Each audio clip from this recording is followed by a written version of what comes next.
Question 1.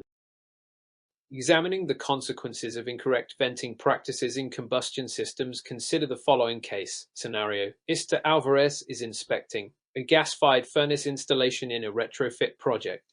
The installer connected a Category I furnace to a new, oversized B-vent designed for a previously larger unit. Mr. Alvarez notes excessive condensation and reports intermittent rollout switch trips. What is the most co-compliant response to this issue? A. Recommend downsizing the vent connector to increase draft velocity and prevent condensation. B. Approve the installation since the B vent is rated for combustion gases. C. Require immediate replacement of the furnace with a Category I unit. D. Suggest sealing the vent system to eliminate ambient air infiltration. Answer. Correct answer. A. Explanation. Category I appliances vent by natural draft. Oversized vents lead to low flue gas temperatures, which causes condensation and inadequate draft, triggering rollout. MK800 1.2 and NFPA 54 SS274 require properly sized vent connectors to maintain buoyancy. B vents must match appliance input for proper function. B and D ignore physics of venting. C is costly and unnecessary if venting can be corrected. Question 2. To better understand system performance under varying load conditions, HVAC professionals must account for building orientation and envelope details. Which of the following would most significantly affect the latent cooling load in a commercial space during peak summer? A. Infiltration through unsealed ductwork in return plenums. B. Solar heat gain from unshaded west-facing glazing. C. High occupancy levels in an internal meeting room. D. Internal equipment loads from copiers and computers. Answer. Correct answer. C. Explanation. Latent load is associated with moisture removal. People add both sensible and latent heat due to respiration and perspiration. ASHRAE Fundamentals Table 6. 3 outlines latent contributions per occupant. Infiltration also affects latent loads, but occupant load is dominant in dense spaces. Solar gain, B, and equipment, D, mostly affect sensible loads. Question 3. In light of recent developments in Adobe refrigerants, system retrofitting poses challenges for technicians and code officials. Mr. Thompson is retrofitting an R22 walk-in freezer to R448. During post-retrofit commissioning, he observes increased suction line frost and a higher discharge pressure than the original unit. What is the most appropriate explanation for these findings? A. R448 operates at lower suction pressures but high discharge pressures than R22. B. The TEV is malfunctioning and should be replaced immediately. C. The system's refrigerant charge is too low for proper operation. D. Moisture contamination has frozen in the suction line causing the frost. Answer. Correct answer. A. Explanation. R448 is a non-azeotropic blend ASHRAE DUP with discharge pressures 2030% higher than R22. Suction superheat is often lower and frost is normal on uninsulated suction lines. Per EPA-SNAP Rule 20 and RA Guideline N, retrofit refrigerants require updated charging procedures. B and C may be symptoms but are not primary causes. Question 4. By evaluating the response of an HVAC control circuit to component failure, a technician can quickly isolate root causes. A 24V AC thermostat controlling a single-stage gas furnace does not energize the heating circuit when calling for heat. A multimeter shows 26V R and 0V W. What does this most likely indicate? A. An open transformer winding. B. A failed thermostat contact. C. A blown low-voltage fuse. D. A shorted W wire to ground. Answer. Correct answer. B. Explanation. 26V R but 0V W while calling for heat suggests the thermostat contacts are not closing. The voltage drop indicates an open switch between R and W. If it were A or C, no voltage would appear at all. D would result in immediate fuse blow or transformer overload.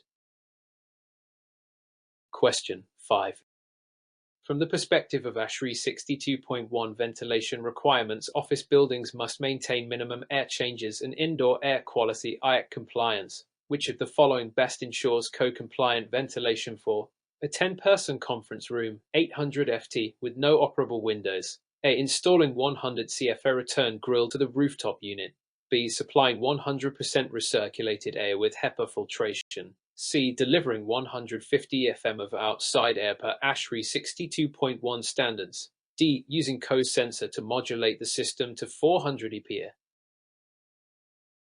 Answer.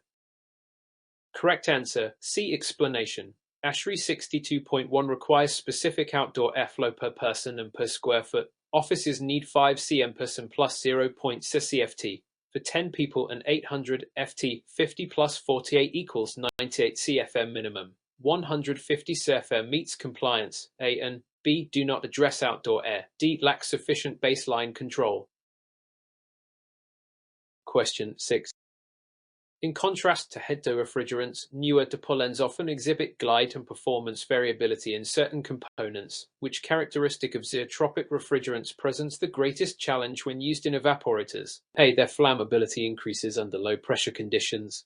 B. Temperature glide can reduce effective heat exchange efficiency. C. Their pressure is too low for modern compressors.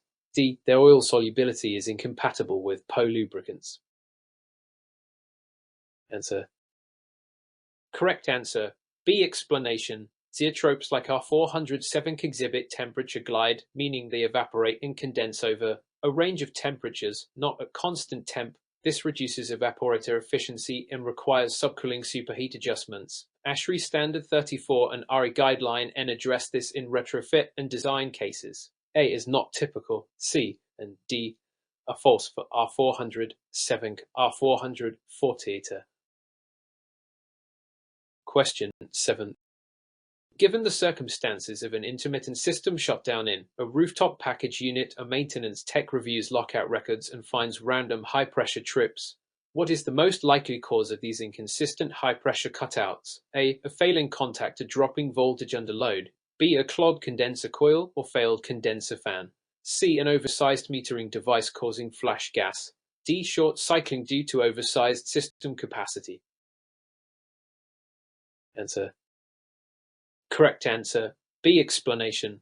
Dirty condenser coils or failed condenser fans impede heat rejection, causing head pressure to rise. These conditions may not be constant, explaining random HP cutouts. IMC SS.6 requires proper airflow. A. Affects control voltage, not pressure. C and D don't typically lead to high pressure trips unless severely misconfigured. Question 8. The underlying principle of combustion air supplies to ensure safe and efficient burner operation under all occupancy conditions. A code official inspects a sealed combustion furnace installed in a mechanical closet with no openings to other spaces. No exterior intake duct is visible. What IMC requirement has most likely been violated? A. IMC SS.5. Access and service clearance. B. IMC SS.2. Ventilation of enclosed spaces. C. IMC SS.3. Prohibited installations in sleeping areas. D. IMC SS.1. Combustion air shall be from outdoors. Answer. Correct answer. D. Explanation. Sealed combustion appliances require outdoor combustion air. IMC SS.1. Lack of exterior ducting violates this rule. A. Concerns serviceability. B. Relates to ventilation but not combustion air. C. Limits placement, not air supply. Question 9. Among the various modes of heat transfer, understanding their interaction is crucial in duct design and insulation strategy. Which of the following best explains how heat is transferred through uninsulated sheet metal ductwork located in an unconditioned attic? A. Predominantly by convection to the surrounding air. B. Predominantly by conduction through the duct wall. C. Primarily through radiation from attic insulation. D. Through equal contributions of conduction, convection, and radiation. Answer. Correct answer. B. Explanation. Heat moves from high to low temperature areas. In ductwork, heat conducts through metal, high thermal conductivity, and convects or radiates to surroundings. Conduction dominates due to the thin metal layer. ASHRAE Handbook. Fundamentals confirms conduction as primary mechanism in ducts. A and C are minor in comparison. Question 10. From a practical standpoint, record keeping is essential for regulatory compliance, especially concerning refrigerant management. Which documentation practice best aligns with EPA Section 608 regulations for refrigerant recovery? A. Only keeping logs when recovering more than 50 pounds of refrigerant. B. Recording the nameplate charge and final recovered weight. C. Submitting a written report to the EPA for every recovery. D. Logging technician hours spent on recovery. Answer. Correct answer. B. Explanation. EPA 608 requires technicians to maintain detailed records of refrigerant recovery, including equipment used, location, and amount recovered. B. Aligns with this requirement. A. Misinterprets the 50 lb trigger for leak repair, not documentation. C. Is only required in special cases. D. Is not relevant. Question 11. Throughout the course of an electrical inspection, a code official notices a lack of bonding at the service panel for an HVAC rooftop unit. Mr. Delgado is finalizing an inspection on a 5-ton RU installed on a commercial flat roof. The installer has grounded the unit but failed to bond the equipment ground to the service disconnect box. Mr. Delgado is concerned about a potential safety hazard. What is the primary risk associated with the missing bonding connection? A. Voltage drop across the equipment during operation. B. Unintentional energizing of the unit's casing under fault. C. Overheating of the motor windings due to excess current. D. Tripping of the high-pressure switch during startup. Answer.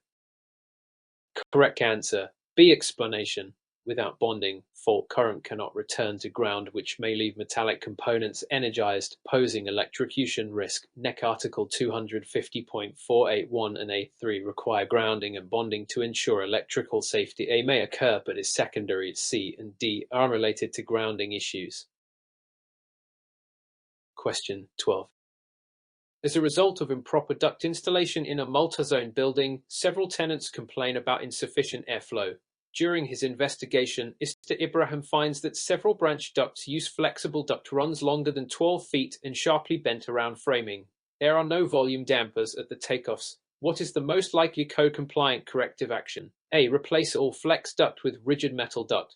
B. Add balancing dampers at takeoffs and correct duct routing. C. Insulate duct to R8 to prevent heat loss. D. Increase the fan speed on the air handler to compensate. Answer. Correct answer. B. Explanation. IMC SS.9 and SMACNA standards limit flexible duct to 5 feet without structural support and require gentle bends to avoid pressure loss. Dampers are essential for airflow control. B is unnecessary unless damage is extensive. C is good practice but unrelated to airflow. D risks static pressure and noise issues. Question 13. When faced with inconsistent heating performance in a cold climate, code officials must assess both control logic and system design. This is Lawrence reports that her dual-fuel heat pump system switches to back up gas heat even when the outdoor temperature is 45 degrees. The thermostat shows an auxiliary heat core even during mild weather.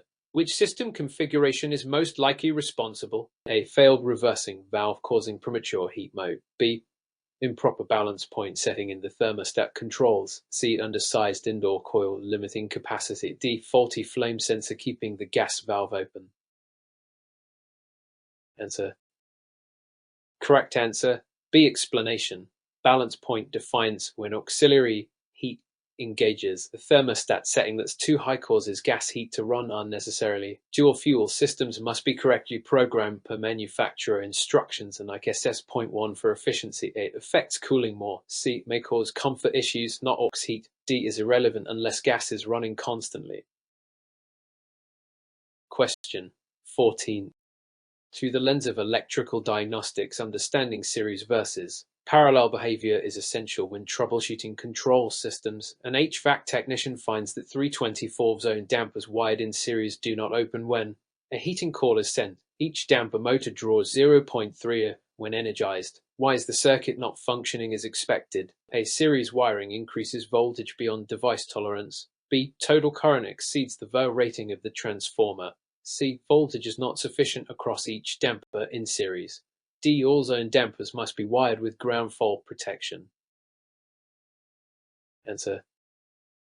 Correct answer. C. Explanation. In series, voltage is divided among components. Each damper receives only a fraction of 24th, not enough to activate them. Control circuits should be wired in parallel to ensure full voltage delivery.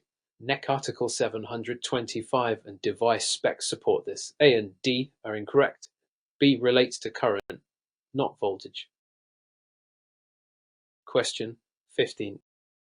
The interrelationship between temperature, humidity, and airflow is fundamental when analyzing comfort failures in large buildings. A code official inspects a 20,000 cm air handler serving a museum. Although the return air temp is 74 degrees and RH is 55%, the space feels clammy and uncomfortable. The system uses reheat dehumidification. What psychrometric factor is most likely causing this discomfort? A. The dew point of the supply air is too low.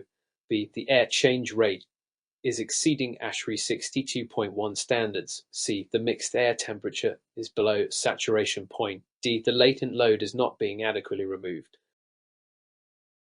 Answer. Correct answer, D. Explanation. Even ERHs within range, high latent loads, moisture makes spaces feel muggy. Improper coil selection or short cycling prevents moisture removal.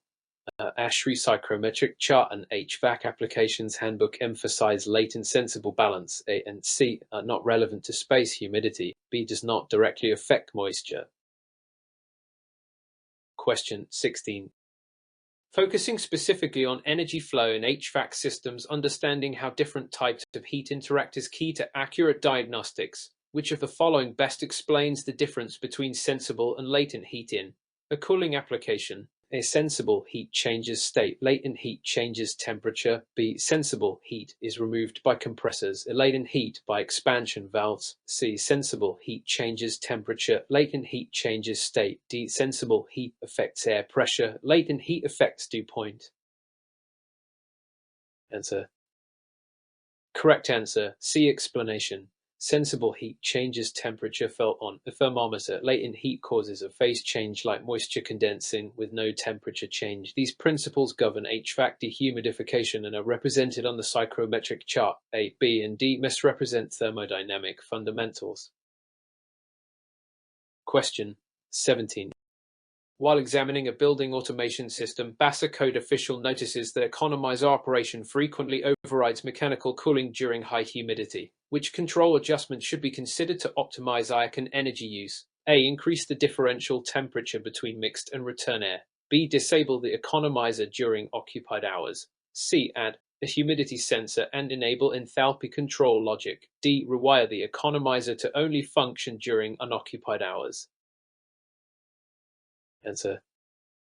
Correct answer, C. Explanation. Enthalpy-based economizers prevent humid outdoor air from entering by using both dry bulb and humidity sensors. ASHRAE 90.1 and HVACR 403.3 require economizers to be controlled by both temperature and humidity where applicable. A, B, and D reduce efficiency or ignore HVACR risks. Question 18.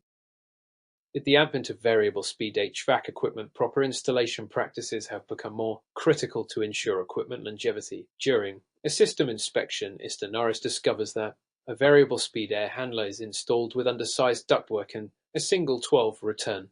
What installation error is most likely to result from this setup? A. Low refrigerant pressure during cooling mode. B. Inability to achieve maximum airflow, stressing HVAC motor. C. Poor electrical grounding at the equipment frame. D. Inadequate heating due to high superheat. Answer. Correct answer, B. Explanation. HVAC motors adjust speed based on static pressure. Undersized duct restrict airflow, increasing resistance and reducing CFM. ASHRAE system design manual and a CAM manual D highlight duct sizing requirements. This can overwork the motor and reduce efficiency. A, C, and D are unrelated outcomes.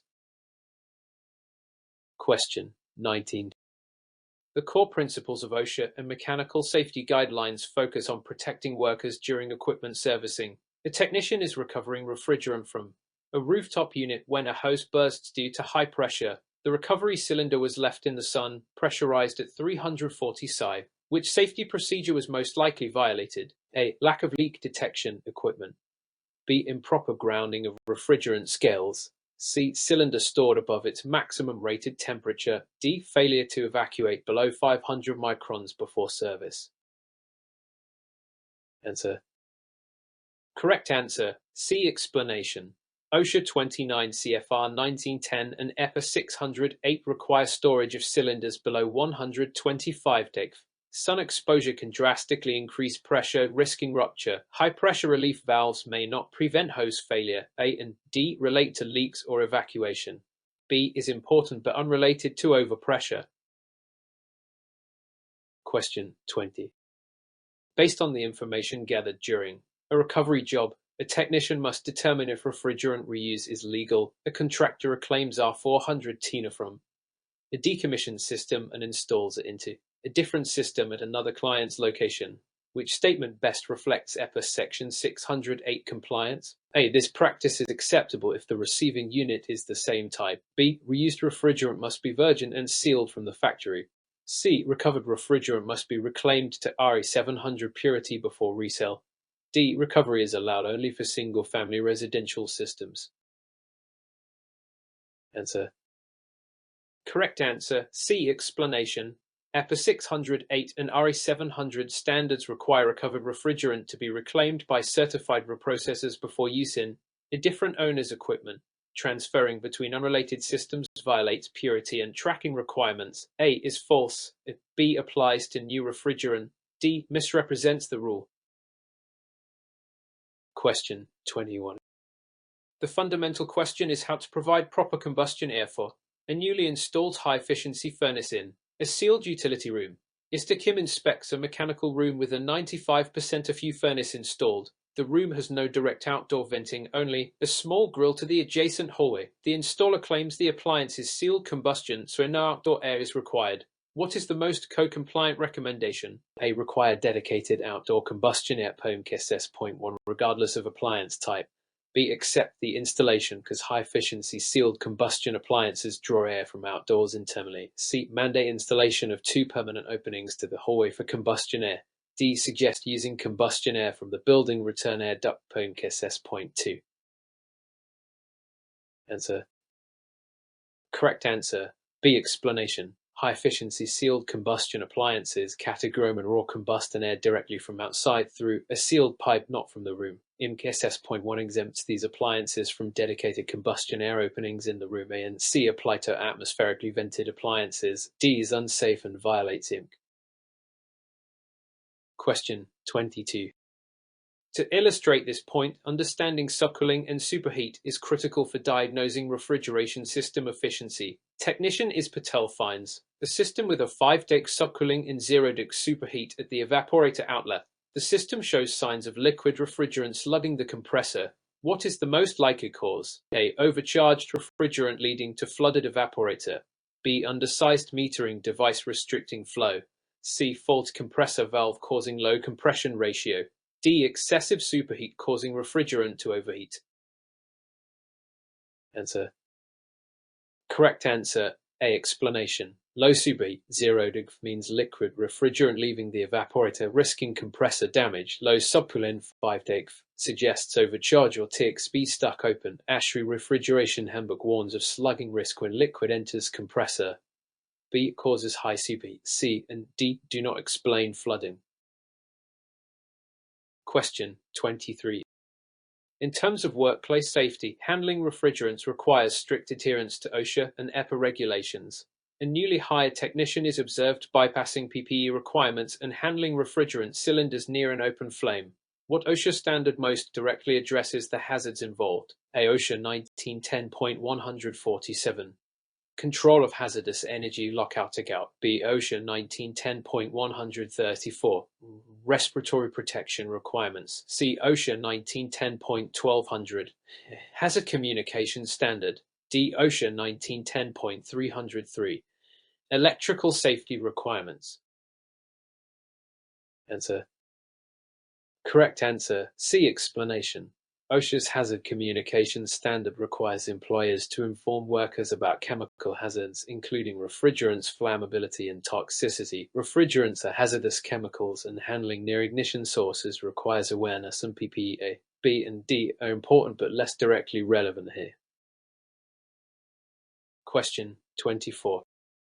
Considering the evidence, understanding vapor pressure changes is fundamental for safe and efficient refrigeration charging. Mr. Sanders notices that his charging scale reads A gauge pressure of 150 psi at 7 Tidic for R134, but the system manual specifies charging by superheat rather than pressure. One might relying solely on pressure cause errors. A. Pressure readings can be affected by elevation and ambient temperature.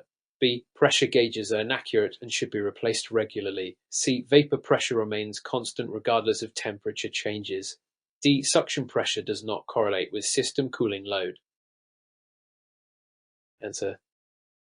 Correct answer. A. Explanation. Vapor pressure of refrigerants varies significantly with temperature per the pressure-temperature chart. Charging by pressure alone ignores ambient and load variations. The ASHRAE and EPA guidelines recommend superheater cooling methods for accuracy. B is about instrument maintenance. C is false. D is unrelated. Question 25. Given the circumstances, proper piping slope in refrigeration systems prevents liquid accumulation and ensures oil return. During a site inspection, Morales finds that suction lines have no consistent slope and are horizontally run with setting sections. What is the most serious consequence of this installation error? A. Increased refrigerant velocity causing excessive noise. B. Oil trapping leading to compressor failure. C. High refrigerant pressure reducing cooling efficiency. D. Excessive condensate buildup inside the compressor shell. Answer. Correct answer.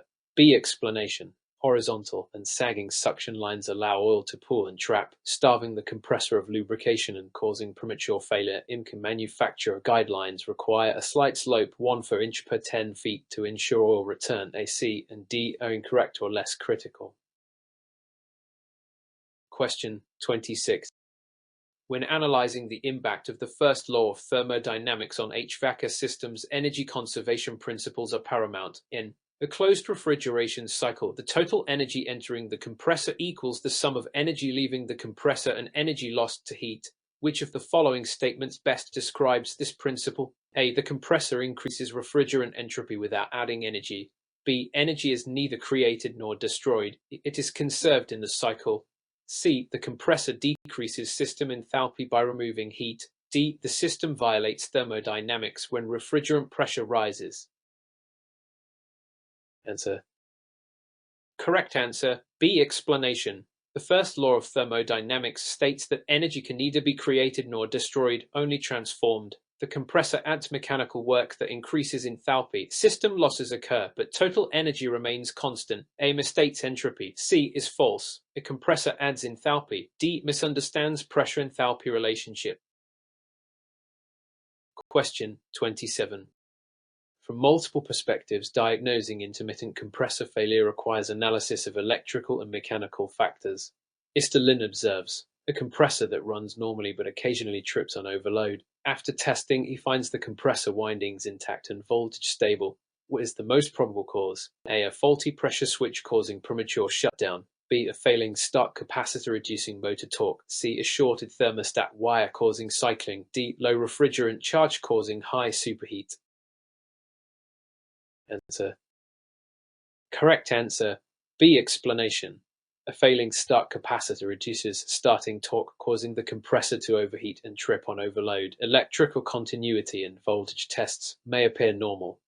ASHRAE troubleshooting guides recommend capacitor testing. A may cause shutdown but not overload. C and D cause different symptoms. Question 20.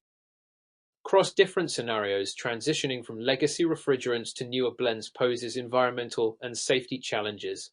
Which property of hydrofluorolefin (HFO) refrigerants distinguishes them from traditional HFCS? A. Higher ozone depletion potential.